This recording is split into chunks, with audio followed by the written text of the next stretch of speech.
ભારત રત્ન પૂર્વ પ્રધાનમંત્રી અટલ બિહારી વાજપેયીના જન્મદિન નિમિત્તે અટલ સ્મૃતિ વર્ષ અંતર્ગત Ankleshwar GIDC notified area Bhajap દ્વારા અંકલેશ્વરની જયાબેન મોદી હોસ્પિટલ ખાતે દર્દીઓને પૌષ્ટિક અનાજની કીટ અને ફ્રૂટ વિતરણ કાર્યક્રમનું આયોજન કરવામાં આવ્યું હતું।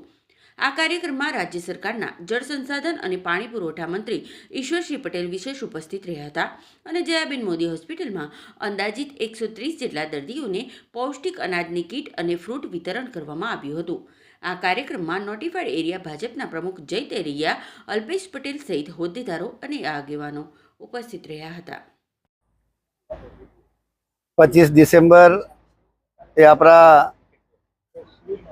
દેશના પૂર્વ વડાપ્રધાન અને ભારત રત્ન એવા સદૈવ શ્રી અટલ બિહારી વાજપેયીના જન્મદિવસ નિમિત્તે આજે અહીંયા શ્રીમતી જયાબેન મોદી હોસ્પિટલની અંદર ફ્રૂટ વિતરણના કાર્યક્રમ રાખવામાં આવ્યો હતો। જે રીતે અટલ બિહારી વાજપેયીની વાત કરીએ તેઓ વિરોધીઓ પણ એમના વખાણ કરતા। જ્યારે સૌપ્રથમ સંસદની અંદર જ્યારે એમણે જીતીને ગયા એ વખતે દેશના સૌપ્રથમ વડાપ્રધાન જવાહરલાલ નહેરુ હતા।